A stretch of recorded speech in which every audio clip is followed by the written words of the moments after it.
दिवसाची सुरुवात सुंदर झाली की दिवसही किती छान जातो ना. सुरुवातीला घेतला गरमागरम चहा आणि बिस्किट आणि मग सुरू झाली आपल्या स्वयंपाकाची तयारी. उन्हाळा इतका वाढलाय ना की खोबरं पटकन बारीकच होत नव्हतं. म्हणून मी काय केलं, थोडा वेळ खोबरं फ्रीजमध्ये ठेवलं, मग ते छान बारीक करून घेतलं.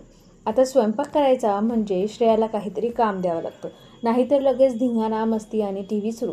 म्हणून मी तिला आवडीने करेल असं छोटंसं काम दिलं आणि ती पण मजेत नादी लागली. तोपर्यंत चपाती भाकरी आधीच करून झाल्या होत्या. किचन मात्र पूर्ण पसरलं होतं. ते थोडंसं आवरून घेतलं आणि अंडी उकडायला ठेवली. अंडी उकडेपर्यंत किचनही छान आवरून झालं. मग सुरू झाली भाजीची तयारी. भाजी तयार करताना अंडी सोलायचं काम दिलं श्रुती आणि श्रेयाला. आता ते दोघी शांतपणे करतील असं थोडेच आहे. काम करताना त्यांची भांडणं, गोंधळ, हसणं सगळंच सुरू होतं.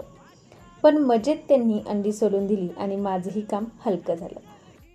त्यामुळे लगेच कढईत तेल तापवायला ठेवलं. त्यामुळे मसाले टाकले आणि मग भाजी टाकली. आहा, मस्त सुगंध येत होता. तोपर्यंत मी गेली भांडी घासायला आणि इकडे श्रुतीने उकडलेली अंडी कापून भाजीमध्ये टाकली आणि अशा प्रकारे आमचं दुपारचं चविष्ट जेवण तयार झालं. तुम्ही आज दुपारच्या जेवणात काय बनवलं मला कमेंट करून नक्की सांगा.